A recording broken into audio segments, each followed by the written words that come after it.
The December wind howled through downtown Chicago as Marcus Thompson pulled his worn coat tighter, the cold seeping through the thin fabric like icy fingers. At 35, his weathered hands told the story of countless nights spent cleaning office buildings, his calloused palms evidence of a life lived paycheck to paycheck. The glittering towers around him seemed to mock his struggle, each lit window representing a world he'd never belonged to. But tonight, as he walked past the exclusive Lakeshore District, something would change everything. The Sterling Mansion stood like a fortress of wealth against the December sky, its Victorian architecture commanding respect from everyone who passed. Marcus had walked this route for 3 years, ever since he'd taken the night shift at the Meridian Tower just 6 blocks away. He'd never paid much attention to the massive homes that lined the street, their grandeur a painful reminder of everything he'd lost. 5 years ago, his life had been completely different. He'd been a successful architect with a loving wife, Sarah, and their twin children, Michael and Emma. The name still made his heart skip a beat every time he heard it. The fire had started in their small suburban home on a night just like this one, an electrical fault, the investigators had said. By the time Marcus had awakened to the smell of smoke, the flames had already consumed the hallway leading to the children's room. He tried desperately to reach them, suffering severe burns to his arms and chest, but the structure had collapsed before he could save his family. Sarah and the twins had perished in the blaze, leaving Marcus with nothing but survivor's guilt and the haunting memory of their screams. Inside the Sterling mansion, 6-year-old Emma Sterling sat by her bedroom window, her dark eyes scanning the street below with an intelligence that seemed far beyond her years.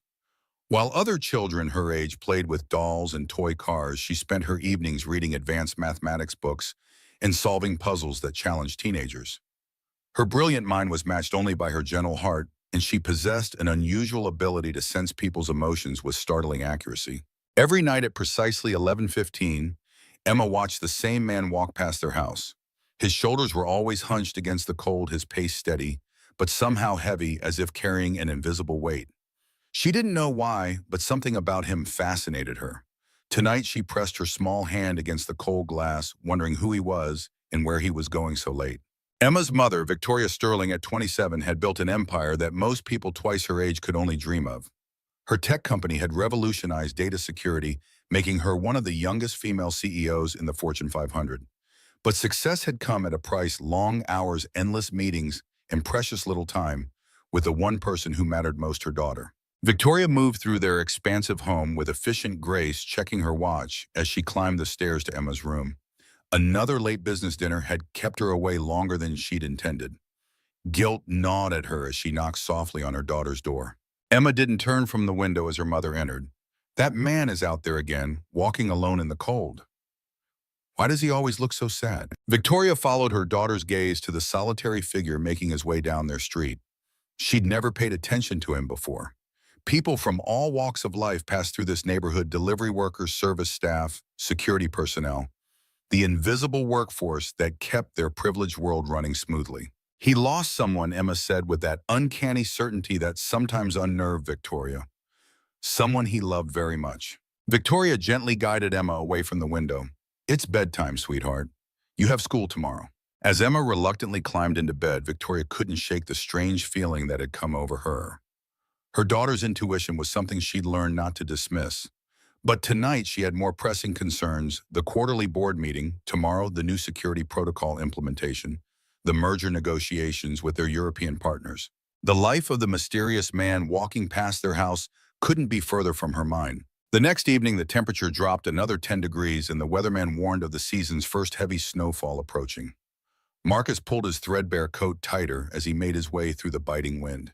His shift had been particularly grueling tonight. A burst pipe on the 40th floor had meant hours of mopping and emergency cleanup. As he approached the Sterling mansion, something was terribly wrong. Orange light flickered behind the tall windows, and the acrid smell of smoke filled his nostrils. His heart began to race as the traumatic memories flooded back. But this time something was different. This time he could do something about it. The flames were spreading rapidly through the mansion's lower level, having started in what appeared to be the kitchen. Marcus scanned the street: no fire trucks, no sirens, no sign that anyone had called for help yet. His phone was dead, the battery drained from the cold. The neighboring houses stood dark, their wealthy occupants likely away on winter holidays. A child's voice cut through the crackling flames. Help, somebody help me. The sound froze Marcus's blood, transporting him instantly back to that night 5 years ago. Without thinking about his own safety, without considering the trauma that fire had caused him, he sprinted toward the burning building. The front door was already engulfed in flames, so he grabbed a garden stone and smashed through a ground floor window. The heat hit him like a physical blow, instantly bringing back every nightmare he'd fought to suppress. But somewhere above the crackling flames, he heard it again, a child's cry for help. Marcus covered his nose and mouth with his shirt and began navigating through the smoke-filled mansion. The opulent furniture and expensive artwork meant nothing now, just fuel for the hungry flames. His eyes stung as he searched for the stairs, memories of his own burning home threatening to overwhelm him. I'm coming. Stay where you are. Don't try to get out on your own. Upstairs, Emma Sterling pressed herself against her bedroom door, feeling the heat radiating through the wood. The smart home system had malfunctioned, locking her inside instead of releasing the doors as it was supposed to during emergencies. Victoria was at another late business dinner across town, completely unaware that her world was literally going up in smoke. Emma heard the man's voice cutting through her fear. Something about it felt familiar, safe though she'd never heard it before. Her exceptional intuition, the same gift that helped her solve complex problems, told her that this stranger was someone she could trust completely. Marcus reached the second floor, his lungs burning from the smoke, his eyes streaming tears that had nothing to do with the flames. The hallway stretched before him like a tunnel of fire, and at the end he could see a door with light seeping from underneath. That had to be where the child was trapped. He ran through the flames, feeling the heat sear through his clothes and into his skin. The pain was excruciating, bringing back every moment of agony from his own burns 5 years earlier. But he kept running, driven by a force stronger than fear, stronger than trauma, stronger than self-preservation. When he reached Emma's door, he found it wouldn't budge. The electronic lock glowed red, its circuits likely damaged by the fire. I'm right here, sweetheart. Stand back from the door. Marcus used his shoulder as a battering ram, channeling all his fear and determination into breaking through. On the third try, the door splintered open, and he found himself face to face with a small girl huddled by the window, her dark eyes wide with terror, but remarkably calm for a 6-year-old facing such danger. She looked up at him with an expression that stopped his heart cold. I knew you would come, she said simply, as if she'd been expecting him all along. Marcus scooped her into his arms, and in that moment, something extraordinary happened. As their eyes met, both of them felt a connection that defied explanation. For Emma, it was like looking into the face of someone she'd known her entire life. For Marcus, it was like holding one of his own children again, the child he'd been unable to save. The journey back through the burning house was a nightmare of collapsing beams and spreading flames. Marcus shielded Emma, with his body taking the brunt of the heat and smoke as they navigated the treacherous path to safety. By the time they reached the broken window he'd entered through, his face was blackened with soot, his clothes singed and torn, but Emma Sterling was alive, and that was all that mattered. As they emerged from the burning mansion, Victoria's Mercedes was just pulling into the driveway. She'd received the call from her security company and had raced home, her heart pounding with a terror she'd never experienced before. What she saw when she stepped out of her car would be burned into her memory forever. A stranger, his face obscured by smoke and ash, carrying her most precious treasure to safety. Victoria fell to her knees on the cold pavement as Marcus gently placed Emma in her arms. Mother and daughter clung to each other while the flames continued to devour their home behind them. But all Victoria could focus on was the man who had risked everything to save her child. Who are you? She whispered, looking up at Marcus through her tears. Marcus stepped back into the shadows, his work done. He was already turning to leave when Emma's small voice stopped him cold. Don't go, she said, her hand reaching toward him. Please don't go. I think I know you. The emergency room at Chicago General was a flurry of activity as paramedics rushed Emma Sterling through the automatic doors. Victoria ran alongside the gurney, her designer heels clicking frantically against the linoleum floor, her perfectly styled hair disheveled from the chaos of the night. Emma, despite her ordeal, remained remarkably composed, her bright eyes constantly scanning the room as if searching for someone specific. Dr. Patricia Walsh assured Victoria that Emma would be fine. She had minor smoke inhalation, but her vitals were stable. The man who saved her got her out before any serious damage could occur. Victoria nodded, barely hearing the doctor's words. Her mind kept replaying the image of that stranger emerging from the flames with Emma in his arms, the way he'd appeared from nowhere like some kind of guardian angel, and then tried to disappear just as quickly. If Emma hadn't called out to him, he would have vanished into the night without even giving his name. "Where is he?" Victoria asked suddenly. "The man who saved Emma. Where is he?" Dr. Walsh exchanged a glance with the nurse. "He was treated for minor burns and smoke inhalation in the next room, but he left about an hour ago. He refused any extensive treatment and wouldn't give us his insurance information." Victoria felt a strange mix of gratitude and frustration. How could she properly thank someone who disappeared without a trace? How could she repay a debt so enormous when she didn't even know the man's name? Emma tugged at her mother's sleeve. "We have to find him, Mommy." Victoria looked down at her daughter, surprised by the urgency in her voice. Emma wasn't usually one to form quick attachments to strangers. In fact, she tended to be cautious and analytical around new people, much like her mother. "Find who, sweetheart?" "The man who saved me, Marcus." Victoria's surprise deepened. "How do you know his name?" Emma was quiet for a moment, her exceptional mind working to find words for feelings that seemed to transcend normal explanation. "I just do. And Mommy, he needs our help. He's very sad about something that happened a long time ago." Victoria had learned to trust her daughter's unusual insights. Emma had always been able to read people in ways that amazed and sometimes unsettled adults. If Emma said this Marcus person needed help, Victoria believed her. But finding a man with only a first name in a city the size of Chicago seemed impossible. They had no last name, no address, not even a clear memory of his face beneath the soot and ash. It was Emma who suggested they return to the scene of the fire. "He walks past our house. I've seen him before from my window. He walks past every night." Victoria was puzzled. "You've never mentioned seeing anyone before." "I didn't think it was important then," Emma replied matter-of-factly. "But now I know it was. He was supposed to save me." That evening, as the December wind whipped through the ruins of what had once been their home, Victoria and Emma waited in their car across the street. The mansion was nothing more than a blackened shell, now yellow caution tape fluttering like prayer flags around the perimeter. At exactly 11:15, just as Emma had predicted, a familiar figure appeared walking slowly down the sidewalk. Marcus stopped when he saw the ruins of the Sterling mansion, his shoulders sagging as he stared at the destruction. "There he is," Emma whispered, already opening the car door before Victoria could stop her. "Emma, wait." But her daughter was already running across the street, her small figure silhouetted against the streetlights. Victoria quickly followed, her designer boots crunching on the salted sidewalk as she hurried after Emma. Marcus looked up in surprise as Emma approached him. In the harsh glow of the streetlight, he could see her clearly for the first time. The resemblance to his lost daughter was even more striking than he'd realized in the chaos of the fire. The same dark hair, the same intelligent eyes, the same fearless spirit that had made his Emma so special. "You came back," the little girl said simply. "I was just walking by," Marcus stammered, overwhelmed by the sight of her alive and healthy. "You were checking on me," Emma said with that uncanny intuition of hers. "Just like you probably check on lots of people. That's the kind of person you are." Victoria approached more cautiously, studying the man who had risked his life for her daughter. In the streetlight, she could see the extent of his sacrifice more clearly. His hands bore fresh bandages, and there were healing burns visible on his neck, where his shirt collar had pulled away.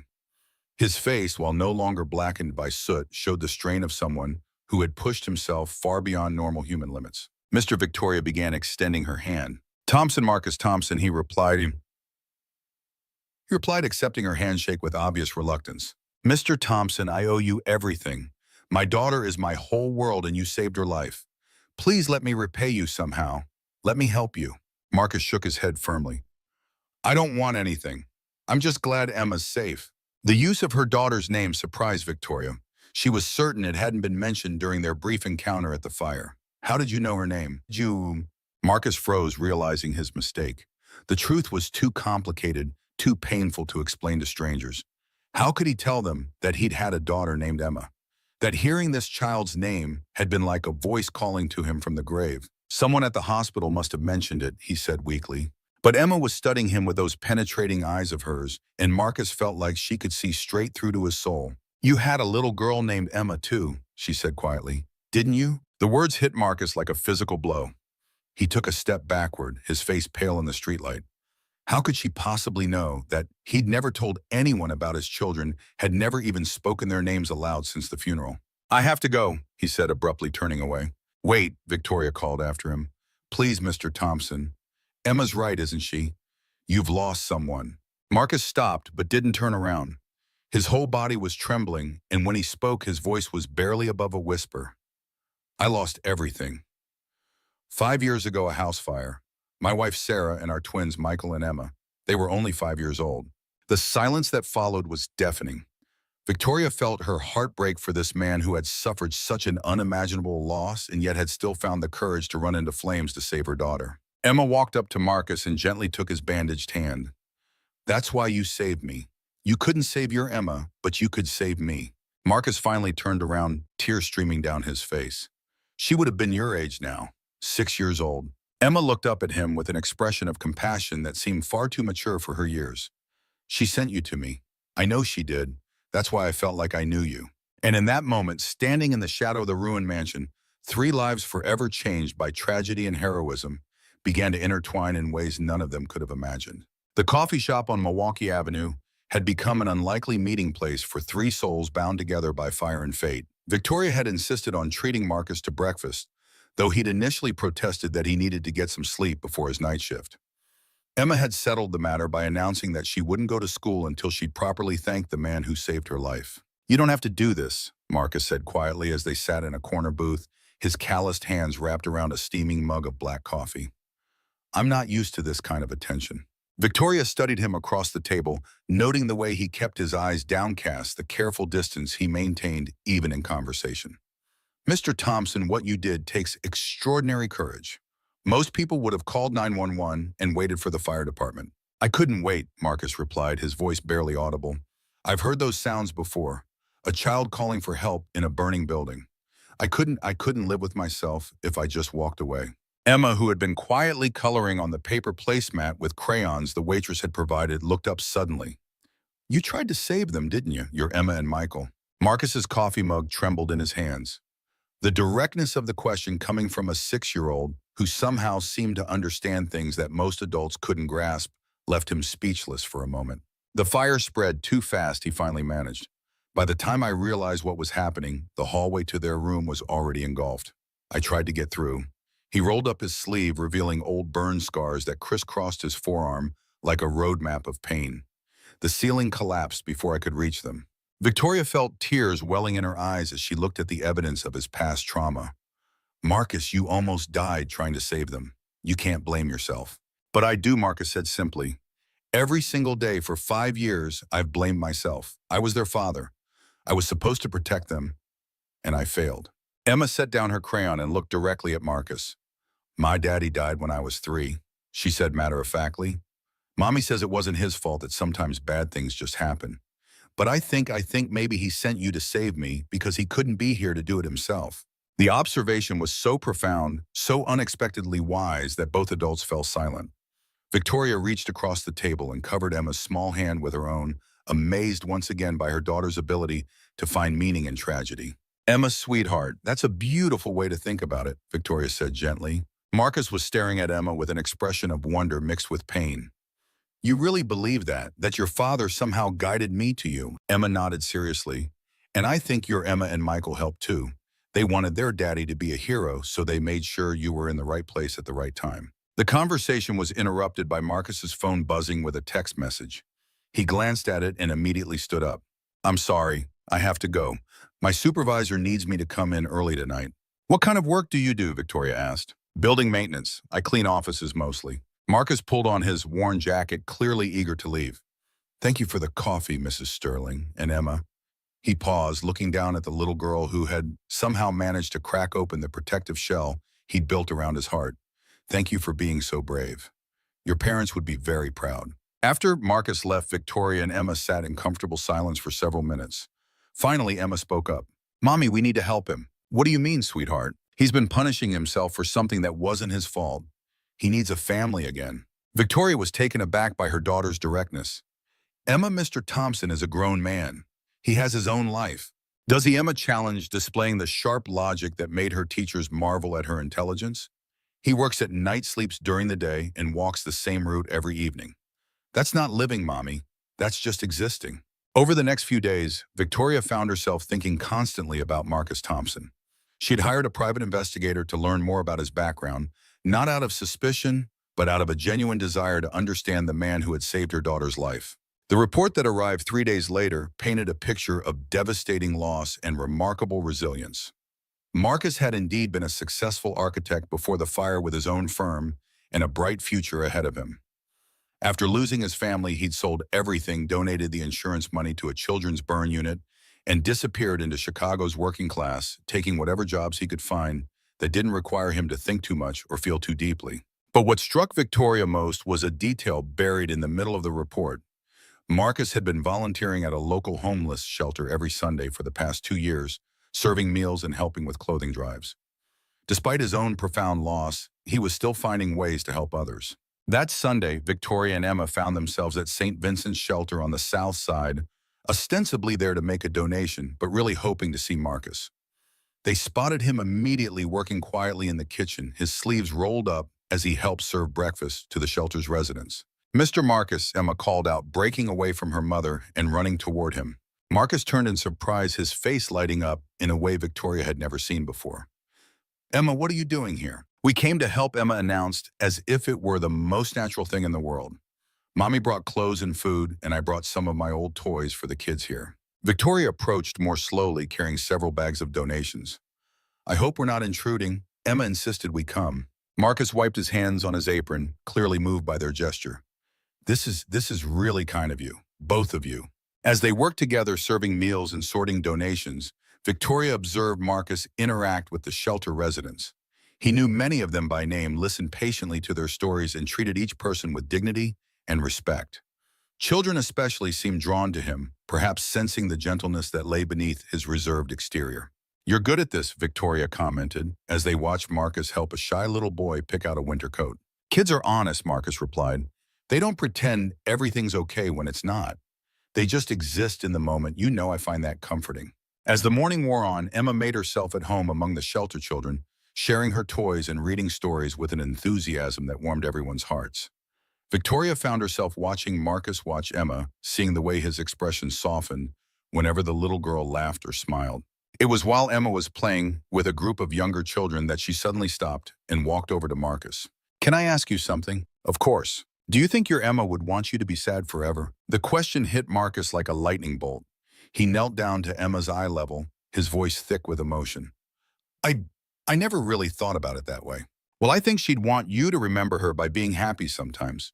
By helping other kids like you help the kids here like you helped me." Victoria felt her heart swell as she watched her daughter reach out and gently touch Marcus's scarred hand. "I think she'd want you to have a family again. Not to replace her, but to honor her memory by loving other people." Marcus was quiet for a long moment, tears threatening to spill from his eyes. When he spoke, his voice was barely a whisper. "You're a very wise little girl, Emma Sterling." "I know," Emma replied with 6-year-old confidence. "Mommy says I get it from my daddy. He was smart too." That afternoon, as they prepared to leave the shelter, Marcus surprised them both by asking, Would you like to have dinner sometime? I mean, as a thank you for all your help today." Victoria smiled. "We'd love that, Marcus, but only if you let us cook for you. It's the least we can do."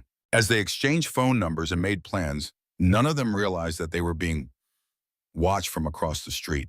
A man in a dark sedan had been following Victoria's movements for several days, taking photographs and making notes. The same man who was now investigating the circumstances of the Sterling mansion fire, looking for answers that would shock everyone involved. Richard Caldwell adjusted his expensive watch as he watched the unlikely trio from his car. As Victoria's business partner at Sterling Tech, he'd been carefully monitoring her activities since the fire.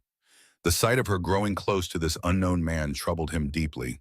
He'd spent too long positioning himself to let some random hero derail his plans. Caldwell started his car, his mind already calculating the next move. The fire was supposed to have been a simple insurance scam, the mansion empty, a controlled blaze that would look like an electrical malfunction. No one was supposed to get hurt. No one was supposed to be home, and certainly no one was supposed to play hero and bring these people together. The problem needed to be contained and quickly. 3 weeks had passed since that Sunday at the shelter, and the unlikely friendship between Marcus, Victoria, and Emma had deepened in ways none of them had expected. Victoria had rented a spacious apartment in Lincoln Park, while her insurance company processed the claim from the mansion fire, and somehow Marcus had become a regular visitor, usually arriving with takeout dinner and staying to help Emma with her homework. Tonight was different, though. Victoria had insisted on cooking, and the aroma of pot roast filled the apartment as Emma worked on a particularly challenging math problem at the kitchen table. Marcus sat beside her, patiently explaining long division in a way that made the complex concept seem simple. "You're really good at this," Victoria observed, stirring the gravy as she watched them work together. "Have you ever thought about teaching?" Marcus looked up from Emma's workbook, a shadow crossing his face. "I used to help my kids with their homework every night. Michael was struggling with reading, and my Emma was already doing multiplication at 5 years old. Just like this, Emma." "The resemblance is remarkable," Victoria said softly, noticing how her daughter had solved 3 problems while they were talking. "Sometimes when she laughs, or when she gets that determined look while she's thinking, it's like seeing a ghost," Marcus admitted, his voice thick with emotion. Emma, who had been pretending to focus on her math, suddenly looked up. "I'm not a ghost, Mr. Marcus. I'm me. But maybe your Emma helps me be brave the way my daddy helped you save me." The profound simplicity of her statement left both adults speechless. Marcus reached over and gently smoothed Emma's dark hair, a gesture that felt as natural as breathing. It was at that moment that Victoria's phone rang, shattering the domestic tranquility. The caller ID showed Detective Ray Morrison, the investigator assigned to the mansion fire case. "Mrs. Sterling, I need to see you as soon as possible." Morrison's voice was grave. "There have been some developments in your case that we need to discuss in person." Victoria glanced at Marcus and Emma, both of whom were watching her with concern. "Can't this wait until tomorrow, Detective? I have company." "I'm afraid not, ma'am. This is urgent, and it concerns Mr. Thompson as well." Victoria felt her blood run cold. "What do you mean it concerns Marcus?" "I'd rather explain in person. Can you both come down to the station tonight?" After ending the call, Victoria turned to find Marcus already standing, his face pale with a fear she'd never seen before. "Marcus, what's wrong? What could the police possibly want with you?" "I don't know," he said quietly, but his eyes told a different story. "Maybe someone saw me at the scene before the fire department arrived. Maybe they think I had something to do with starting it." Emma jumped up from her chair, her face fierce with indignation. "That's stupid. You saved me. You're a hero." But Marcus was already reaching for his jacket, his hand shaking slightly. "Victoria, I think you should go alone. If there's some kind of investigation, you don't want to be associated with me." "Absolutely not," Victoria said firmly. "We're going together. Whatever this is about, we'll face it together." The ride to the police station was tense and silent, with Emma insisting on coming, despite Victoria's attempts to leave her with a neighbor. "If Mr. Marcus is in trouble, I need to be there," she declared with 6-year-old determination. "I'm the one he saved. They need to hear from me." Detective Morrison was a weathered man in his 50s, yet with kind eyes that had seen too much tragedy over the years. He led them into a small conference room where several files and photographs were spread across the table. "Mrs. Sterling, Mr. Thompson, thank you for coming in so quickly." He began, his tone professional but not unkind. "I'm going to be direct with you both because this situation is more complex than any of us initially realized." He picked up a photograph from the table, a surveillance image from a traffic camera showing Marcus walking past the Sterling mansion approximately 30 minutes before the fire was first reported. "Mr. Thompson, this image shows you in the vicinity of the Sterling residence at 10:47 p.m. on the night of the fire. The first 911 call came in at 11:23 p.m. Morrison's eyes met Marcus's steadily. "Can you explain why you were in that neighborhood so much earlier than you initially indicated?" Marcus felt the room spinning around him. I walk that route every night after work. I must have passed by earlier in my usual walk." "Your usual route, according to your employer, takes you directly from the Meridian Tower to your apartment in Pilsen. The Sterling mansion is 6 blocks out of your way." Morrison pulled out another document. "We've also discovered that you've been walking past that specific house every night for 3 years, always at approximately the same time." Victoria turned to stare at Marcus, confusion and hurt evident in her eyes. "Marcus, is that true? You've been walking past my house for 3 years." Marcus couldn't meet her gaze. The truth was too complicated, too painful to explain. How could he tell her that he'd been drawn to that house because sometimes on clear nights, he could see Emma's silhouette in her bedroom window, and for just a moment, he could pretend his own daughter was still alive? "There's more." Detective Morrison continued, spreading additional photographs across the table. "These are images from the fire scene analysis. The fire started in the kitchen, but the pattern of burn damage suggests it may not have been accidental." Emma, who had been sitting quietly beside her mother, suddenly spoke up. "Someone started the fire on purpose." We believe so, Emma Morrison replied gently. And we think whoever did it knew that your mother was supposed to be at dinner that night, but might not have known you were home. Victoria felt sick. Are you saying someone tried to burn down my house thinking it would be empty? That's exactly what I'm saying.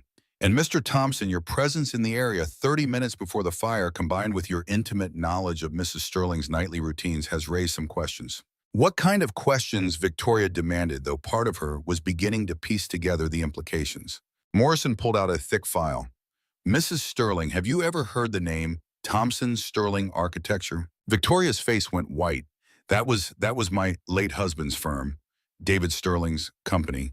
But it closed after he died. Actually, it was a partnership, Morrison corrected gently.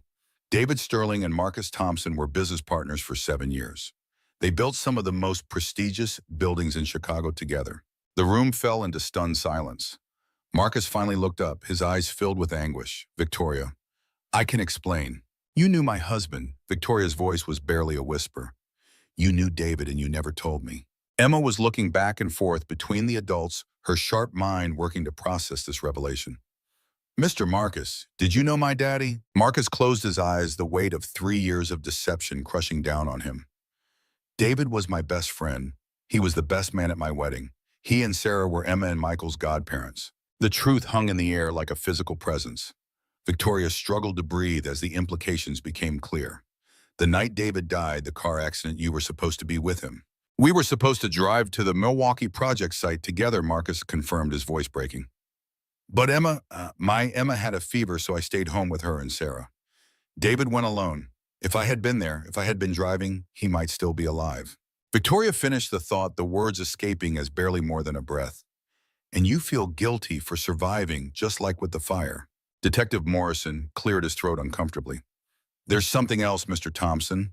After your family died in the fire 5 years ago, you received a substantial insurance settlement. Our records show you donated the entire amount, nearly $2 million, to the David Sterling Memorial Fund for burn victims. Victoria stared at Marcus in shock. She'd been managing that memorial fund since David's death, never knowing that its largest single donation had come from the man now sitting across from her. Emma, displaying wisdom far beyond her years, suddenly stood up and walked around the table to Marcus. You've been watching over us, she said simply. All this time you've been making sure we were safe. Marcus looked down at the little girl, David's daughter, and felt years of guilt and grief threatening to overwhelm him. I failed your father. I should have been with him that night. I should have protected him. But you protected me, Emma said, placing her small hand on his arm. And you've been protecting Mommy too, haven't you? Walking past our house every night, making sure we were okay. Detective Morrison leaned forward. Mr. Thompson, we need to ask directly. Did you have anything to do with starting the fire at the Sterling mansion? No, Marcus said firmly, meeting the detective's eyes. I would never do anything to harm Victoria or Emma. Never. Then why didn't you tell Mrs. Sterling about your connection to her husband? Marcus looked at Victoria, his heart breaking at the pain and confusion in her eyes. Because I was a coward. Because I couldn't face telling David's widow that I let her husband down. Because I couldn't bear to see the blame in her eyes that I see in the mirror every day.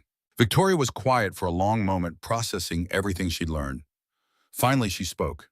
Marcus David's death wasn't your fault. It was a drunk driver who ran a red light. Even if you had been there, you both might have died. But I wasn't there, Marcus replied, just like I wasn't fast enough to save my family. I keep failing the people I'm supposed to protect. Emma climbed onto Marcus's lap, something she'd never done before. You didn't fail me, and you didn't fail my daddy either.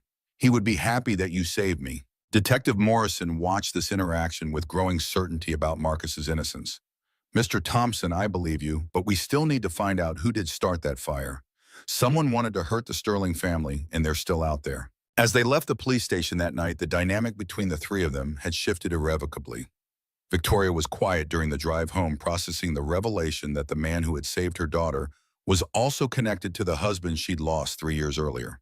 Are you angry with me? Marcus asked quietly as they pulled into Victoria's apartment building. Victoria was silent for a long moment. I'm angry that you didn't trust me enough to tell me the truth, but Marcus, I'm not angry about David. His death wasn't your fault any more than your family's death was your fault. Emma, who had fallen asleep in the back seat, stirred as they parked. Are we home? Yes, sweetheart, Victoria said softly. We're home. But as they walked toward the building, none of them noticed the dark sedan that had been following them or the man inside taking photographs and making notes. Richard Caldwell's face was set in a grim expression as he watched the three of them enter the building together. The situation was spinning out of control. If Marcus Thompson continued to get closer to Victoria and Emma, everything he'd worked for could be jeopardized. Something needed to be done, and soon. The real threat to their newfound family was still lurking in the shadows, and the most dangerous revelation was yet to come. The revelation about Marcus' connection to David Sterling had changed everything, but not in the way anyone expected. Instead of driving them apart, the truth had somehow brought them closer together. Victoria had insisted that Marcus stay for dinner, and as they sat around her kitchen table, the conversation flowed more naturally than it ever had before. "Tell me about David," Victoria said quietly as Emma played with her food, listening intently. "I know he was your business partner, but what was he like as a friend?" Marcus smiled for the first time since leaving the police station. "He was the most optimistic person I'd ever met. Even when we were struggling to get the firm off the ground, eating ramen noodles for dinner every night, David was convinced we were going to change the skyline of Chicago." "He did change it," Victoria said proudly. "The Millennium Cultural Center, the Riverside Medical Complex, those buildings are his legacy." "Our legacy," Marcus corrected gently. "David always insisted it was a partnership, even though he was clearly the visionary. I was just the guy who figured out how to make his dreams structurally sound." Emma looked up from her plate. "Daddy designed buildings, beautiful buildings." Marcus nodded, his expression softening as he addressed Emma directly. "He used to say that architecture wasn't just about creating spaces for people to live and work. It was about creating spaces where people could dream." As the evening wore on, Marcus shared stories about David that Victoria had never heard. How he'd insisted on including playgrounds in every residential project they designed. How he'd spend his lunch breaks sketching ideas for low-income housing that would give families dignity along with affordability. How he'd been planning to propose to Victoria with a custom-designed house that would be their forever home. "He was designing a house for us?" Victoria asked, tears in her eyes. Marcus nodded. He'd been working on it for months. It was going to be a surprise wedding gift. "He showed me the plans the day before." His voice trailed off. "The day before he died," Victoria finished softly. "He was so excited about your future together, about the family you were going to build." When Emma was born, Marcus paused, looking at the little girl, who was now drawing architectural sketches on her napkin. "David called me from the hospital at 3:30 a.m., crying with joy. He said she was the most beautiful thing he'd ever seen, and he couldn't wait to teach her about buildings and bridges and how to make the world a better place." Emma looked up with shining eyes. "He wanted to teach me about buildings. He had so many plans for you, sweetheart," Marcus said gently. "He was going to build you the most amazing treehouse with secret passages and reading nooks and a telescope for stargazing." Victoria wiped her eyes, touched by these glimpses into the future David had envisioned, but never got to live. "Marcus, why didn't you ever reach out after he died? I would have wanted to know these things." Emma should have known about her father's dreams for her. Marcus looked down at his hands, the old shame and guilt flooding back. "I tried to come to the funeral, but when I saw you standing there holding Emma looking so lost, I couldn't face you. I knew that if I had been in that car with David, maybe I could have prevented the accident. Maybe he'd still be alive. Or maybe you both would have died," Victoria pointed out. "Marcus' survivor's guilt is something I understand. After David died, I blame myself for letting him drive alone that night. I blame myself for not insisting he take a different route. I blame myself for being at home with Emma instead of going with him." Emma, who had been listening to this exchange with the serious attention she gave to all important matters, suddenly spoke up. "Maybe Daddy died so that Mr. Marcus would be here to save me from the fire." Both adults stared at her, stunned by the profound simplicity of her observation. "I mean," Emma continued, warming to her theme, "if Daddy hadn't died, then Mr. Marcus wouldn't have lost his family, and then he wouldn't have been walking past our house every night, and then he wouldn't have been there when I needed him." Victoria felt a chill run down her spine. "Emma, that's a very grown-up way to think about it. Sometimes bad things happen, so good things can happen later," Emma said matter-of-factly. "Like when my hamster died and I was sad, but then we got Snowball, and Snowball is the best cat ever." Marcus laughed despite himself, amazed by the child's ability to find meaning in tragedy. "You're absolutely right, Emma. Sometimes the worst things lead to the best things." Their conversation was interrupted by Victoria's phone ringing. Detective Morrison's name appeared on the screen, and Victoria felt her stomach drop. "Detective, it's pretty late. Is everything all right?" Morrison's voice was tense. "Mrs. Sterling, I need you and Mr. Thompson to come back to the station immediately." We've made an arrest in your arson case, and there's something you both need to hear." 30 minutes later, they were back in the familiar conference room. But this time, Detective Morrison was not alone. A woman in her 40s sat beside him, her face drawn and her eyes red from crying. "Mrs. Sterling, Mr. Thompson, I'd like you to meet Linda Hawthorne. She's been working as a domestic contractor for several high-end insurance companies in the Chicago area." Victoria looked confused. "I don't understand. What does this have to do with the fire?" Linda Hawthorne looked up, her voice shaking as she spoke. "Mrs. Sterling, I started the fire at your house. I'm the one responsible." The room fell silent. Marcus felt his blood turn to ice while Victoria stared at the woman in complete shock. "Why?" Victoria whispered. "Why would you do such a thing?" Linda began to cry. "It wasn't supposed to hurt anyone. The intelligence I received said you were at a business dinner and would be out all evening. Your daughter was supposed to be at her grandmother's house for the weekend." "Miss Hopam, what intelligence?" Detective Morrison asked sharply. "My employer told me that the house would be empty. It was supposed to be a simple insurance fraud case. Start a small fire in the kitchen, make it look electrical, collect a hefty payout. No one was supposed to get hurt." Victoria leaned forward, her face pale. "Who hired you? Who wanted my house burned down?" Linda Hawthorne looked directly at Victoria, her next words changing everything they thought they knew about the case. "Your business partner, Richard Caldwell." Victoria felt the world spinning around her. "Richard, that's impossible. Richard would never." "Mrs. Sterling," Detective Morrison interrupted, "we've been investigating Mr. Caldwell's finances.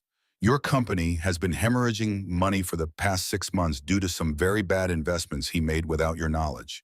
He stood to collect a substantial insurance payout from the destruction of your personal assets. Money he desperately needed to cover his embezzlement."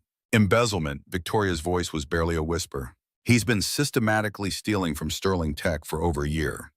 The mansion fire was supposed to provide enough insurance money to replace what he'd taken before the next quarterly audit revealed the missing funds." Marcus reached over and took Victoria's hand, feeling her trembling beneath his touch. "Victoria, I'm so sorry." Linda Hawthorne was sobbing now. "I never would have taken the job if I'd known a child was in the house. When I heard on the news that a little girl had almost died," she looked directly at Emma, who was sitting quietly beside her mother. "I'm so sorry, sweetheart. I never meant for you to get hurt." Emma, displaying the same remarkable composure she'd shown throughout this ordeal, looked at Linda with curious rather than angry eyes. "Why did you need the money? Were you in trouble?" Linda was taken aback by the directness of the question. "My daughter has leukemia. The experimental treatment she needs costs more than I could ever afford. Mr. Caldwell promised me $50,000 if I could make the fire look like an accident." The room fell silent as everyone processed this information. Here was a mother who had committed a crime to save her child's life, just as Marcus had risked his life to save Emma. Victoria looked at Linda with a mixture of anger and compassion. "How old is your daughter?" "She's 7. Her name is Amy." Emma immediately perked up. "Is she going to be okay?" "I don't know," Linda admitted. "Without the treatment." Victoria was quiet for a long moment, and Marcus could see her brilliant mind working through the moral complexities of the situation. Finally, she spoke. "Detective Morrison, what will happen to Mrs. Hawthorne?" "She's cooperating fully with our investigation of Mr. Caldwell. Her sentence will depend on a number of factors, including the extent of her cooperation and the circumstances that led to her actions." Victoria looked at Linda Hawthorne, a mother who had made a desperate choice to save her child, just as Marcus had made a heroic choice to save Emma. "Mrs. Hawthorne, I want you to know that I don't blame you for what you did. A mother will do anything to protect her child. I understand that." Linda looked up in surprise. You forgive me." "I forgive you, and I want to help Amy get the treatment she needs." Marcus squeezed Victoria's hand, proud of her compassion, even in the face of betrayal.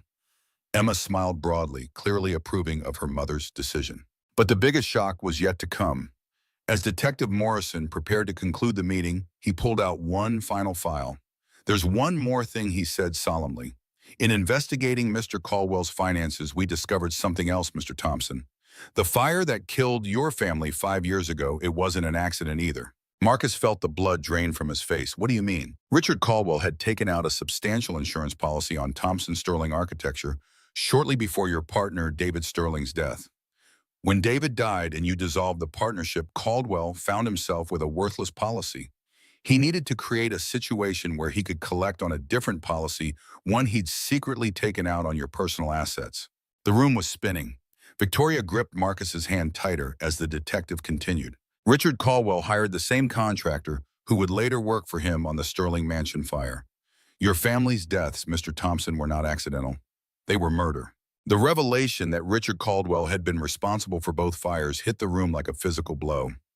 Marcus sat in stunned silence, his mind reeling, as 5 years of guilt and self-blame crumbled around him. Victoria felt sick to her stomach, realizing that her trusted business partner had not only betrayed her company, but had been a cold-blooded killer. Emma, with the remarkable intuition that had guided her throughout this ordeal, walked over to Marcus and climbed into his lap. It wasn't your fault, she said, simply wrapping her small arms around his neck. It was never your fault. Marcus held her close, tears streaming down his face, as the weight of years of undeserved guilt finally lifted from his shoulders. My babies, he whispered. My Sarah, my Michael, my Emma. They didn't die because I failed them. They died because a monster wanted money. Detective Morrison cleared his throat gently. Mr. Thompson, I know this is a lot to process, but I need you to know that we have enough evidence to charge Richard Caldwell with the multiple counts of murder, conspiracy, arson, and embezzlement. He's going to prison for the rest of his life. Where is he now? Victoria asked, her voice barely controlled. In custody. He was arrested 3 hours ago at O'Hare Airport trying to board a flight to the Cayman Islands with forged documents and nearly $2 million in cash. Linda Hawthorne looked up from her own tears. I'm so sorry. If I had known what kind of man he really was, if I had known about your family, Mr. Thompson, I would never have agreed to work for him. Marcus looked at her with surprising compassion. You were trying to save your daughter's life. I can't fault you for that. Victoria stood up suddenly, pacing to the window as she processed everything they'd learned. 5 years, she said quietly. For 5 years, I've been in business with the millionaire who murdered David's best friend and his family. For 5 years, I've trusted him with my company, my livelihood, my daughter's future. Marcus gently set Emma aside and walked over to Victoria. He fooled everyone. Even David trusted him completely. But David didn't know what Richard was capable of, Victoria said, turning to face him. Marcus, if David hadn't died in that car accident, Richard would have found another way to get to the insurance money. He might have killed David too. The thought sent a chill through the room. Emma, who had been listening with the serious attention she gave to all important matters, spoke up once again. So Daddy's accident saved him from being murdered. Detective Morrison nodded grimly. It's entirely possible, miss. Caldwell's financial records show he was already in deep debt from gambling 3 years ago around the time of your father's accident. If David Sterling had lived, he would have eventually discovered the missing money and exposed Caldwell's crimes. Victoria sank into her chair, overwhelmed by the twisted connections between past and present. So Richard killed Marcus's family out of greed and then tried to kill Emma and me for the same reason. But he failed, Emma said firmly. He failed because Mr. Marcus was there to save me. Because Daddy and Sarah and Michael and the other Emma were watching over us. Marcus knelt down beside Emma's chair, looking into her wise 6-year-old eyes. Do you really believe that? That somehow all of this was meant to happen? Emma nodded solemnly. I think the people who love us never really go away. They find ways to take care of us even when we can't see them. Linda Hawthorne wiped her eyes and looked at Victoria. Mrs. Sterling, I know I have no right to ask anything of you, but my daughter Amy. Victoria didn't hesitate. Detective Morrison, what needs to happen for Mrs. Hawthorne to get the help she needs for her daughter? Her cooperation in the Caldwell case will likely result in a suspended sentence and community service. She'll be able to care for Amy during her treatment. Victoria pulled out her phone and made a quick call. When she hung up, she looked at Linda with a gentle smile. I've just arranged for Amy to be admitted to Children's Memorial Hospital. The experimental treatment she needs will be fully funded through the David Sterling Memorial Foundation. Linda began crying again, but this time they were tears of gratitude and relief. I don't understand. Why would you help me after what I did? Emma answered before her mother could speak. Because that's what families do. They help each other even when it's hard. Marcus looked at Emma with wonder. Families. Emma looked between Marcus and her mother, her expression serious but hopeful. We are a family, aren't we? Maybe not the regular kind, but the kind where people love each other and take care of each other. Victoria felt her heart swell as she looked at this man who had saved her daughter's life, who had carried the guilt of 2 tragedies that weren't his fault, who had quietly watched over them for 3 years without expecting anything in return. Marcus, she said softly, Emma's right. We are a family. We've been a family since the night you carried her out of that fire. Marcus stood up, his voice thick with emotion. Victoria, I need you to know that I never hoped for anything like this. I was content just knowing that you and Emma were safe. I know, Victoria replied, taking his scarred hands in hers. That's exactly why you deserve to be loved again. That's why David would approve of this. Why Sarah and your children would want this for you. Emma jumped up and wrapped her arms around both of them. Group hug. That's what families do. Detective Morrison smiled as he watched the three of them embrace, thinking about how rare it was in his line of work to witness something so purely good emerging from tragedy. Linda Hawthorne watched with tears of joy, amazed that her attempt to harm this family had somehow led to their healing. The next morning, Victoria sat in her home office staring at the Sterling Tech quarterly reports. With her background in data security, she had the skills to dig deeper than the surface numbers Caldwell had presented at board meetings. What she found made her stomach churn. The embezzlement went back not months, but years nearly to the founding of the company. Small amounts at first carefully disguised as operational expenses, then larger sums as Caldwell grew bolder and his gambling debts mounted. Marcus found her there surrounded by spreadsheets and financial records. His face showed concern as he set down a cup of coffee beside her. Victoria, you've been at this all night. You need to rest. She looked up at him, her eyes red from exhaustion and tears. He stole from me from the beginning, Marcus. From the company David and I built together. All these years, I thought I was honoring David's memory by making Sterling Tech successful, and all along Richard was stealing from us both. Marcus pulled up a chair beside him. David would be proud of what you've built, regardless of Caldwell's betrayal. The company is still yours. The vision is still yours. Victoria rubbed her temples. The board meeting is tomorrow. I have to tell them everything. There will be fallout investigations, possibly lawsuits from investors. The company might not survive this. It will, Marcus said with quiet confidence. Because you're stronger than Caldwell's crimes. This company isn't about balance sheets and profit margins. It's about David's vision and your brilliance making the world more secure. That hasn't changed. She looked at him, drawing strength from his steadfast belief in her. When did you become so wise? His smile was tinged with sadness. When you lose everything, you start to see what really matters. It's not the numbers on a spreadsheet. It's the people we love and the difference we make. Victoria reached for his hand, a gesture that had become natural between them. Will you come with me tomorrow to the board meeting? Marcus hesitated. Victoria, I'm not exactly board meeting material these days. I clean office buildings for a living now. You were one of Chicago's most respected architects. You built structures that will stand for generations. More importantly, she squeezed his hand. I need someone I can trust completely in that room. Marcus nodded slowly. Then I'll be there. Emma appeared in the doorway, rubbing sleep from her eyes. Are you guys talking about boring grown-up stuff? Victoria smiled at her daughter. Actually, we're talking about Mr. Marcus coming to a very important meeting with me tomorrow. Emma brightened. Can I come too? Marcus chuckled. I'm afraid they don't allow brilliant 6-year-olds at corporate board meetings squirt. Emma considered this with her usual seriousness. Well, that's a silly rule. I'm way smarter than most grown-ups. Victoria and Marcus exchanged a look of shared amusement and affection. Just then, Victoria's phone rang. It was Detective Morrison. Mrs. Sterling, I thought you should know. Richard Caldwell has been officially charged with 27 counts, including 4 counts of first-degree murder, 2 counts of attempted murder, multiple counts of arson, fraud, and embezzlement. The district attorney is seeking maximum sentences on all counts. He'll never get out of prison. Victoria closed her eyes, relief washing over her. Thank you, Detective. There's something else, Morrison added. In light of the new evidence, the insurance company has expedited your claim for the mansion fire. The check should arrive today. That's good news, Victoria said, though money seemed insignificant compared to everything else that had happened. After ending the call, she looked at Marcus and Emma, both watching her with concern. They caught him, she said simply. He's going to pay for what he did to all of us. Emma nodded with satisfaction. Good. Now he can't hurt anyone else. Later that day, as promised, a courier arrived with the insurance check, a sum substantial enough to rebuild the mansion several times over. Victoria stared at the amount, feeling strangely disconnected from it. This was supposed to be Caldwell's payoff, she said to Marcus as they sat on the couch together. Now it just feels tainted somehow. Marcus understood immediately. Then don't use it for yourself. Use it to help others. Victoria looked at him, an idea forming. What if we used it to rebuild, but not the mansion? What if we created something new?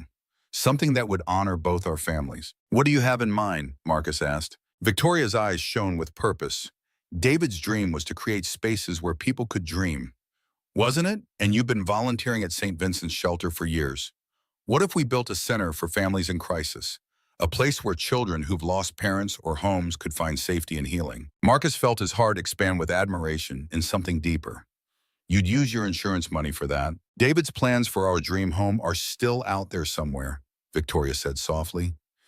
You said you saw them. Marcus nodded. I have them. I kept them all these years. I couldn't bear to throw away his last great design.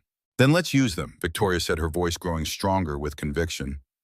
Not for a private mansion, but as the foundation for a place of healing.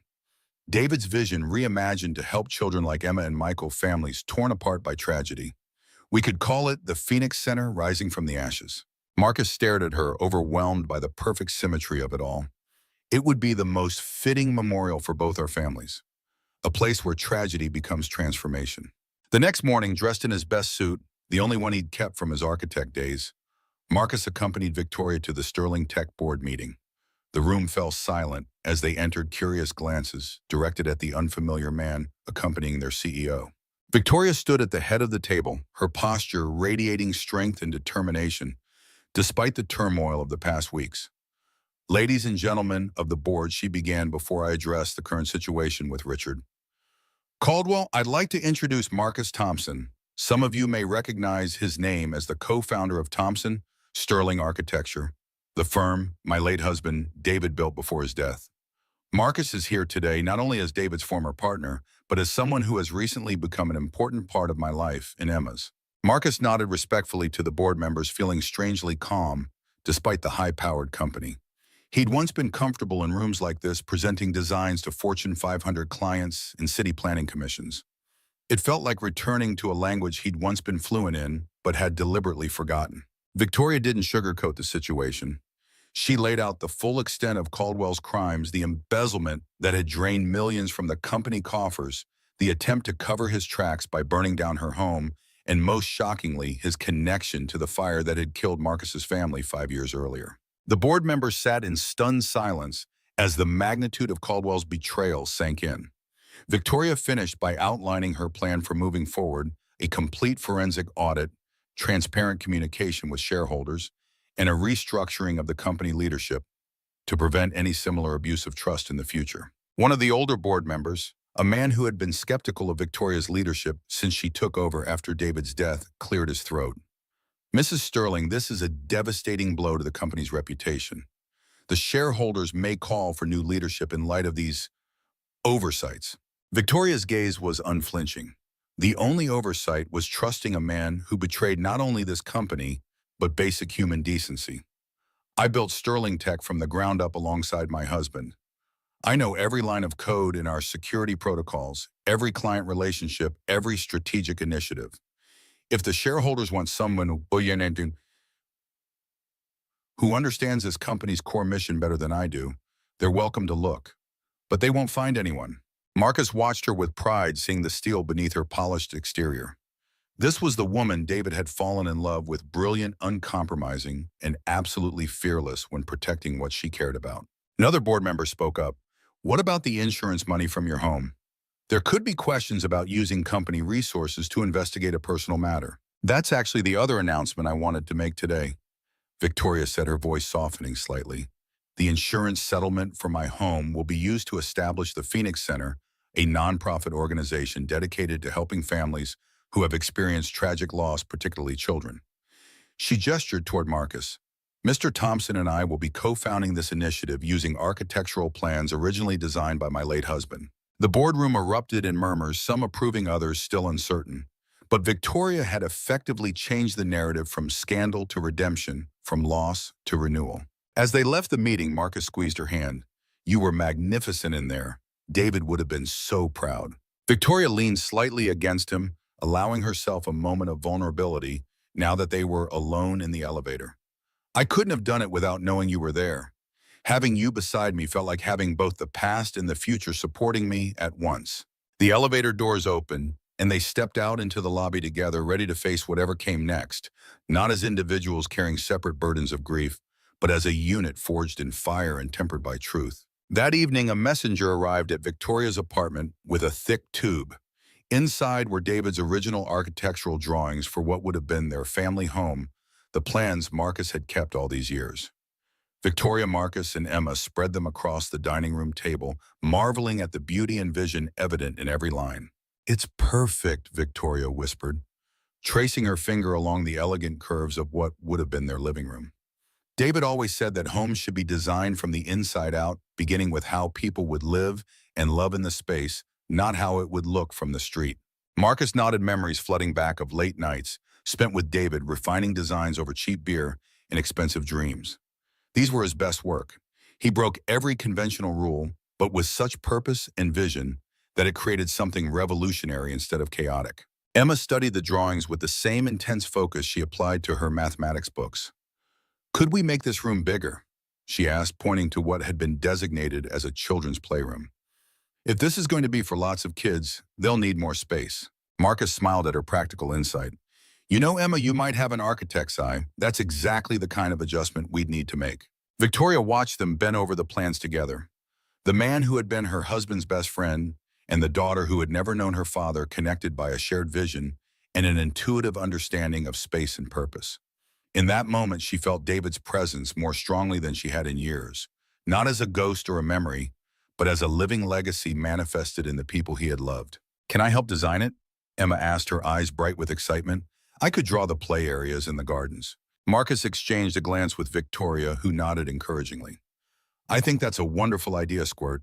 Every great building needs many minds to make it perfect." Emma beamed at them both. "It's going to be the best building ever. It'll help sad people feel better just like we're helping each other feel better." Victoria pulled her daughter close.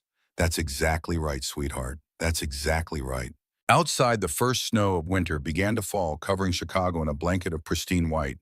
Inside, warmed by purpose and newfound connection, three people who had each lost everything were discovering that endings could become beginnings, that ashes could nourish new growth, and that families could be forged by choice as well as blood.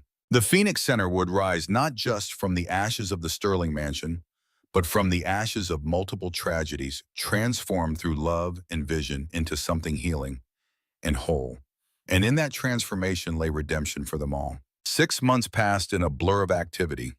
Spring arrived in Chicago, melting the last vestiges of winter and bringing new life to the city. The Phoenix Center was no longer just an idea sketched on paper, but a reality taking shape on the cleared grounds where the Sterling Mansion once stood. The groundbreaking ceremony had attracted media attention, partly due to the connection with Victoria Sterling's high-profile tech company, partly because the story behind the center had captured public imagination.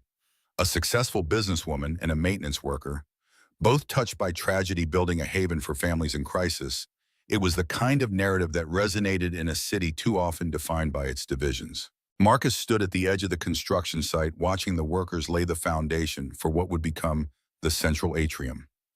After years of cleaning buildings designed by others, he now found himself back in his element, collaborating with a team of architects to bring David's vision into a new form. The original residential designs had been transformed into a multi-purpose center with living quarters for displaced families, therapy rooms, educational spaces, and gardens designed with Emma's input. Victoria approached, hard hat in hand, having just finished a meeting with the construction foreman. "The crew says we're ahead of schedule," she said, her eyes bright with the satisfaction of progress. "The structural supports will be complete by next week." Marcus nodded, feeling the swell of pride mixed with a peculiar sense of homecoming. "It's strange being on this side of a project again. I'd forgotten how it feels to watch something you have only seen on paper start to take physical form." Victoria studied his face, noting the new energy that had gradually replaced the haunted look he'd worn when they first met. "You were meant for this, Marcus. Creating spaces that shelter and heal, it's who you are." A comfortable silence fell between them, the kind that only grows between people who no longer need constant words to communicate. Their relationship had deepened over the months, transitioning from mutual support through trauma to something more profound. Neither had rushed to define it, content to let it unfold naturally in the shadow of their shared past and emerging future. Emma raced toward them from the site office where she'd been examining the latest set of blueprints, her face flushed with excitement. "They changed the playground design just like I suggested. The spiral slide now connects directly to the treehouse section. Marcus laughed, lifting her up to see over the construction barriers. That's because your design made more sense than the original. You've got your father's eye for how spaces flow together. The casual reference to David no longer brought pain to any of them. Over time, they'd learned to speak of the dead not as absent ghosts, but as beloved influences who remained part of their ongoing story. Sarah, Michael, and Marcus's Emma were mentioned with the same natural inclusion, their memories honored rather than avoided. Victoria's phone buzzed with an incoming call. She stepped away to answer it, her expression shifting to one of focused concern. Marcus recognized the look business complications at Sterling Tech, which was still navigating the aftermath of Caldwell's betrayal. Despite the board's initial vote of confidence, some shareholders had pushed for new leadership, arguing that Victoria should have detected the fraud earlier. She returned with a tight smile that didn't reach her eyes. The SEC wants another round of interviews about Caldwell's accounting practices. Apparently, they're expanding the investigation to include some of our overseas partners.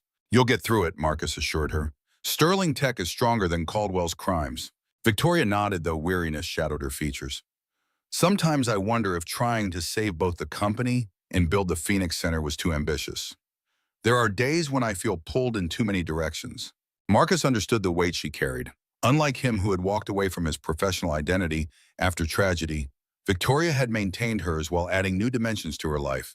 It was a different kind of courage, one he admired deeply. That's why we're a team, he said simply.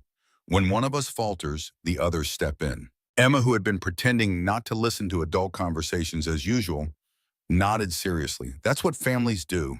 They hold each other up when things get wobbly. Victoria's expression softened as she looked at her daughter.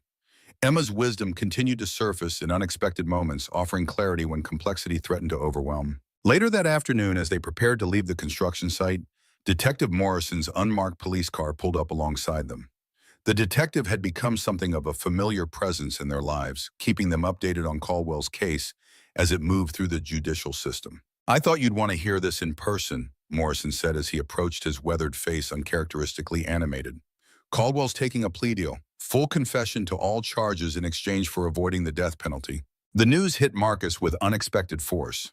For months, he'd steeled himself for a lengthy trial, preparing to relive the most painful chapters of his life in open court. The prospect of that ordeal suddenly dissolving left him dizzy with relief. He's confessing to everything, Victoria asked, her voice tight with disbelief. The embezzlement, the arson, the murders? Morrison nodded. His lawyers finally convinced him the evidence was overwhelming.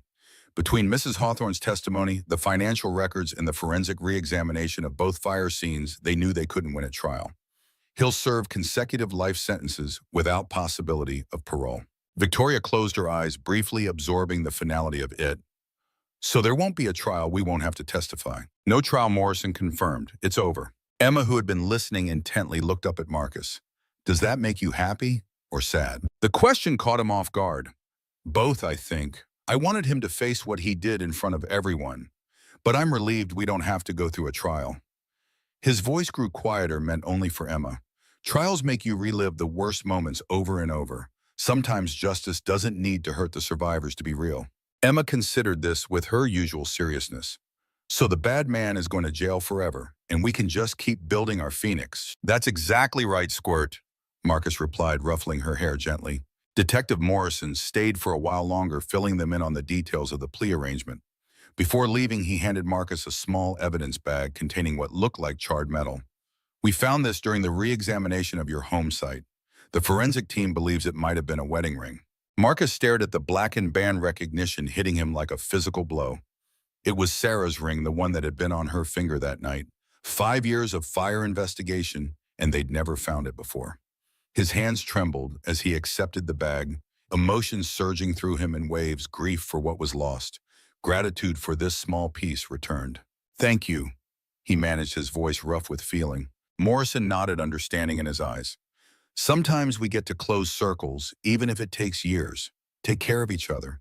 You've built something rare here, a family born from ashes. That doesn't happen often in my line of work. After Morrison left, Victoria gently placed her hand on Marcus's arm, offering silent support as he gazed at the recovered ring. Emma, with her uncanny intuition, slipped her small hand into his other hand and stood quietly beside him. I think she wanted you to have it back, Emma said finally. You're Emma's mommy. She wanted you to know it's okay to be happy again. Marcus knelt down to Emma's eye level, the evidence bag clutched carefully in his hand. How do you know just what to say? Emma shrugged, her expression both childlike and ancient. I just listened to the quiet part inside me. It usually knows things. That evening in Victoria's apartment, Marcus sat alone on the balcony long after Emma had gone to bed. The evidence bag lay open on the small table beside him, Sarah's ring cleaned and restored as much as possible. In the quiet darkness, he found himself speaking to her as he hadn't done in years. I miss you every day, he whispered to the night sky. You and the kids. But I'm learning that loving you doesn't mean I have to stay broken forever. The ring caught the faint light from the street below, the gold still visible beneath the scars of fire. Marcus picked it up, feeling its weight in his palm, lighter than he remembered, yet somehow containing the gravity of his past life. Victoria appeared in the doorway, hesitating before joining him. She'd given him space with his memories, understanding his need for this private communion. Is it okay if I sit with you? Marcus nodded, making room for her on the small bench. I was just talking to Sarah, telling her about us, about Emma, about the Phoenix. Victoria didn't find this strange. She'd had countless one-sided conversations with David over the years, especially in the early days of raising Emma alone. What would she think of all this? Marcus considered the question with genuine reflection. She'd approve. Sarah always said life was for the living. After her mother died when she was young, her father shut down completely. She promised herself she'd never let grief become a prison if something happened to her. Her voice would be right here saying, Marcus Thompson, don't you dare use me as an excuse to stop living. Victoria smiled, imagining this woman she'd never met but felt connected to through their shared love for the man beside here. David would say something similar, though probably with more architectural metaphors. Life isn't meant to be preserved like a museum piece. It's meant to be renovated and expanded. They sat together in companionable silence, two people who had navigated the terrible geography of loss and emerged changed but undefeated on the other side. After a while, Marcus placed Sarah's ring back in its protective case and closed it gently. I'd like to bury this at the Phoenix Center, he said quietly. Under the memorial garden, not as a way of burying the past, but as a foundation for the future. Sarah would like knowing she's part of something that helps other families heal. Victoria's eyes shimmered with tears in the dim light. That's beautiful, Marcus. We could have a private ceremony, just the three of us. The three of us, Marcus repeated the words, carrying a weight beyond their simple meaning. Our unlikely family. Victoria leaned her head against his shoulder, a gesture of both giving and receiving comfort. We should probably talk about that, about us. What we are to each other. What we want to be. Marcus turned slightly to look at her, the woman who had somehow become essential to his existence after years of emotional solitude. I know what I want, but I've been afraid to say it. Afraid it's too soon or too complicated, or that I'm betraying memories that still feel sacred. Victoria met his gaze directly. Love isn't a limited resource, Marcus. It doesn't diminish. When it's divided, it multiplies. David taught me that when Emma was born. I didn't love him any less because I now loved her too. My heart just expanded to hold them both. Marcus took her hand, his calloused palm against her smoother. One different lives that had found common ground. I love you, Victoria. You and Emma both. I didn't expect it, didn't look for it, and certainly didn't think I deserved it. But here it is anyway. Victoria's free hand moved to cup his cheek, her touch gentle but sure. And we love you. Not as a replacement for what we lost, but as the gift we found in the midst of tragedy. Emma told me weeks ago that we should just be a regular family, not just a helping each other family. Marcus laughed softly, imagining Emma's matter-of-fact declaration. That kid misses nothing. So where do we go from here? Victoria asked, her practical nature emerging even in this emotional moment. Marcus took a deep breath, gathering courage he'd thought lost in the fire years ago. I think we build something new together, not erasing what came before, but honoring it by creating something neither of us thought possible again. If you'll have me, I want to be Emma's second father. I want to wake up beside you every morning. I want us to finish the Phoenix Center and then find the next challenge together. Victoria's answer came not in words, but in the way she leaned forward to kiss him tentatively at first, then with growing certainty. When they finally pulled apart, her eyes were bright with emotion and determination. Then let's build that life, architect, one day at a time. The weeks that followed brought changes both subtle and profound. Marcus moved his few possessions from his sparse Pilsen apartment into Victoria's space, which gradually transformed from her home to their home. Through small adjustments, his books on the shelves beside hers, his tools in the closet, his preference for strong coffee acknowledged in the morning routine. Emma accepted these changes with her typical practicality, treating Marcus's permanent presence as the natural evolution of their existing arrangement. The only adjustment she requested was permission to call him Dad Marcus instead of Mr. Marcus, a distinction that brought tears to his eyes the first time she used it. The Phoenix Center continued to rise from the ground, its innovative design drawing attention from architectural publications and social service organizations alike. Marcus found himself giving interviews alongside Victoria, explaining how David Sterling's residential concepts had been adapted into a healing environment for traumatized families. One rainy Tuesday, as they reviewed the latest construction updates in the site trailer, Victoria received an unexpected call from Linda Hawthorne. The woman's voice trembled with emotion as she shared her news. Amy's doctors just confirmed she's in full remission. The experimental treatment worked. My daughter is going to live. Victoria's face lit with genuine joy. Linda, that's wonderful news. How is she feeling? Strong enough to start school again in the fall. Linda replied, audible tears in her voice. I don't know how to thank you for giving us this chance. When I think about what I almost did to your family, Victoria interrupted gently, you've more than made amends through your testimony against Caldwell and your volunteer work at the Children's Hospital. Some decisions can be redeemed, Linda. You're proof of that. After the call ended, Marcus watched emotions play across Victoria's face, satisfaction, vindication, and something deeper that looked almost like peace. You gave that family their future back. Victoria shook her head. We all did. Your forgiveness mattered as much as my funding. Emma's example of compassion showed us both what was possible. Marcus leaned against the trailer's desk, considering how far they'd all come from that first night in the burning mansion. Speaking of Emma's compassion, did she tell you about her latest project? She's organizing a drive at her school to collect toys and books for the Phoenix Center's children's wing. Victoria smiled with maternal pride. She mentioned it might be a big deal, but wouldn't give me details. Apparently, I'm not supposed to help because, and I quote, mommies always try to fix things and kids need to learn to do important things themselves. Marcus chuckled, recognizing Emma's determined independence. She's got the entire second grade involved, plus most of the third and fourth grades. Her teacher called me yesterday a bit overwhelmed by Hurricane Emma's organizational fervor. She gets that from David. Victoria said, a familiar warmth in her voice when speaking of her late husband. He could mobilize an entire architectural firm around a pro bono project with just one impassioned speech. And from you, Marcus added, I've seen you rally the Sterling Tech team through this entire Caldwell aftermath. Emma comes by her leadership skills honestly. The conversation shifted to practical matters. Construction, timelines, budget considerations, staffing, plans for when the center would open. They worked in easy synchronicity, each contributing their strengths to solve problems as they arose. Victoria's analytical mind complemented Marcus's practical experience, while both shared a vision of what the Phoenix Center could become. 3 days later, they received word that the first wing of the center would be ready for inspection. Walking through the nearly completed spaces felt surreal to Marcus, seeing David's distinctive architectural elements adapted and transformed. Recognizing how his own technical contributions had shaped the execution, feeling Emma's influence in the child-centered details throughout the design. Victoria ran her hand along a curved wall that would eventually house a memorial to families lost to violence and tragedy. This was David's signature move, the embracing curve. He said straight lines were efficient, but curved ones were human. Marcus nodded, memories surfacing of late-night design sessions with his former partner. He always said architecture should feel like a physical embrace, protective but not confining. They continued their inspection, making notes and adjustments, professional focus temporarily overtaking personal emotion.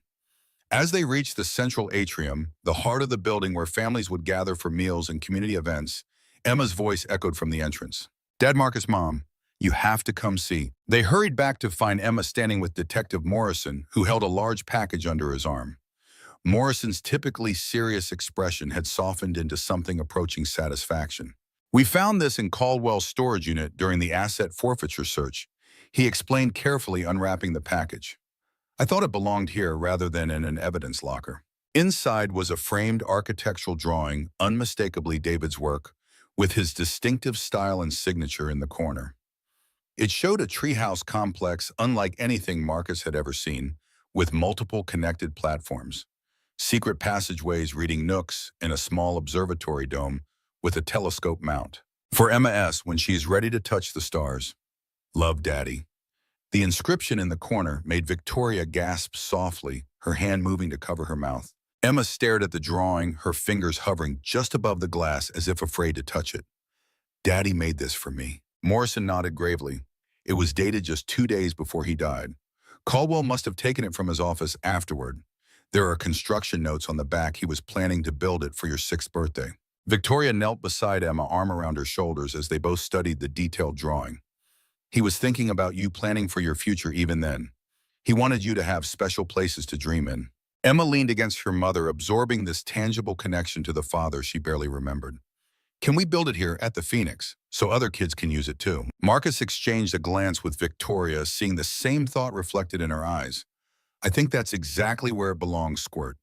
Right in the center of the healing garden. Morrison left them with the recovered drawing and the promise to keep them updated on the final disposition of Caldwell's case. After he departed, the three of them stood together, studying David's last gift to his daughter, now transformed into a gift for many children yet to come. Victoria traced the intricate details with her finger, professional appreciation mixing with personal emotion. This is pure David practical magic. Marcus nodded, recognizing his friend's unique approach in every line. He never just built things, he created experiences. This isn't just a treehouse. It's an invitation to explore, to imagine, to feel safe while adventuring. Emma looked up at them both, her expression thoughtful. If we build this at the Phoenix, it's like Daddy will be helping other kids too, right? Even though he can't be here. Exactly right, sweetheart, Victoria affirmed, smoothing Emma's hair.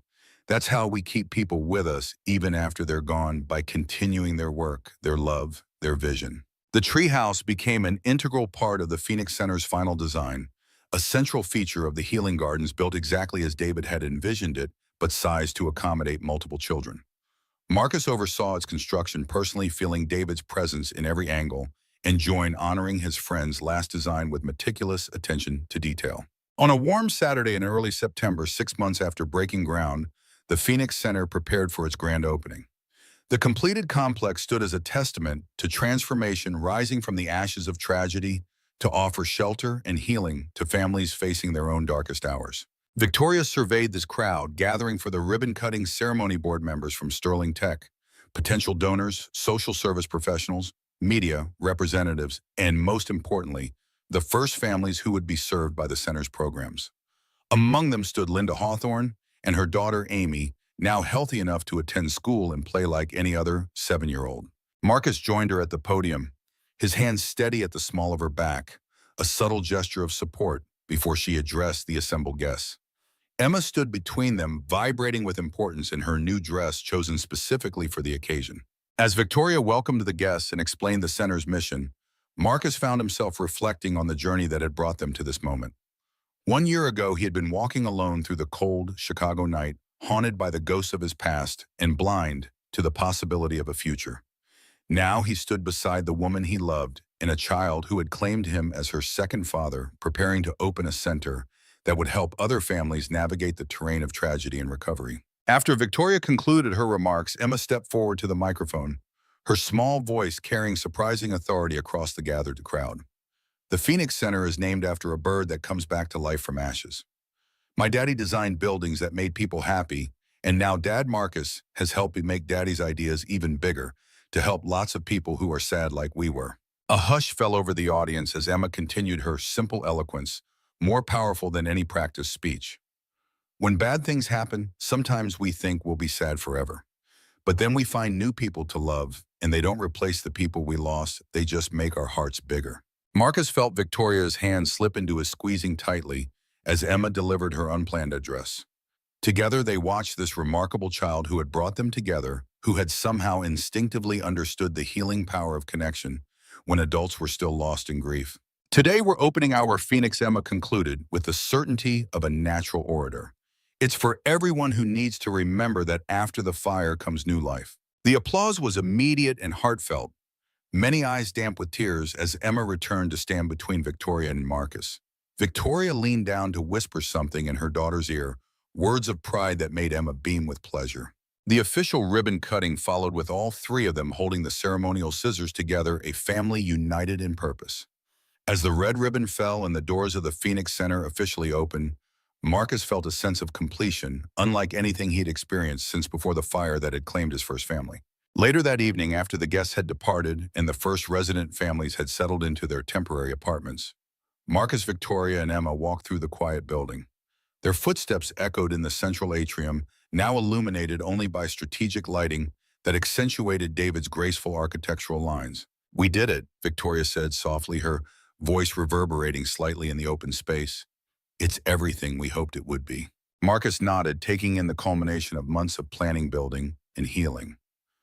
"More than that, it's a beginning, for the families who will come here and for us." Emma ran ahead to the glass doors leading to the healing garden, where David's treehouse stood silhouetted against the twilight sky.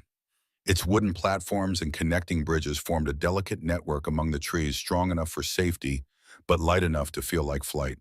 "Can we go up? Just us?" Emma called back to them, "to say thank you to everyone who helped us build it." Victoria and Marcus exchanged a smile, understanding Emma's need for this private moment of acknowledgement. "Of course, sweetheart. Lead the way." They followed Emma through the garden to the treehouse entrance, climbing the gently sloping ramp that made the structure accessible to all children, regardless of physical ability. At the highest platform, they found the small observatory dome, its retractable roof open to reveal the emerging stars above Chicago's skyline. Emma settled herself on one of the cushioned benches, patting the spaces beside her for Victoria and Marcus to join her. "This is my favorite spot in the whole Phoenix. You can see forever from here." Marcus looked up and the darkening sky where the first stars were becoming visible despite the city's light pollution. "Your dad knew exactly what he was doing when he designed this. It's the perfect place for dreaming." Victoria leaned back, her shoulder touching Marcus's as they both flanked Emma. She rarely spoke about what she wanted for her future, so focused was she on the present needs of the center and on maintaining Sterling Tech's stability. But now in this quiet moment, she allowed herself to look ahead. "We should get married here, under these stars." Marcus turned to her, surprise and joy flooding his expression. "Here in the treehouse." Emma bounced excitedly between them. "Yes, right here. And I can be the flower girl and the ring bearer." Victoria laughed, the sound carrying into the open air above them. "Well, I was thinking more in the garden below, but the treehouse works too. What matters is that we make it official, this family we've built together." Marcus reached across Emma to take Victoria's hand, the circle of connection complete. "From the ashes of what we lost, we found something I never thought possible again. I'd marry you anywhere, treehouse, garden, courthouse, mountaintop. Just name the day." "How about the anniversary of the fire?" Emma suggested, her practical mind making connections that startled both adults. "That way the day won't just be sad anymore. It'll be happy too." Victoria and Marcus exchanged a look over Emma's head, part amazement, part reverence for this child's wisdom. "Out of the mouths of babes," Victoria murmured. Marcus nodded slowly, considering the symmetry of Emma's suggestion. "Transforming the darkest day into one of light, it's perfect, just like the Phoenix itself." They sat together in the growing darkness, a family forged through fire and rebuilt through love, watching as more stars appeared in the velvet sky above Chicago. Below them stood the Phoenix Center, ready to help other families find their way through tragedy toward healing.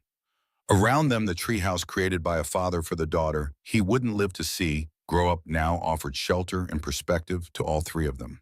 A soft breeze moved through the leaves surrounding their perch, carrying with it the promise of autumn and new beginnings.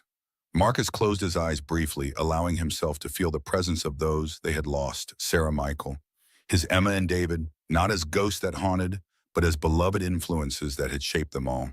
When he opened his eyes again, he found Victoria watching him with understanding in her gaze. "They're with us," she said softly, "not in a sad way anymore, but as part of our foundation."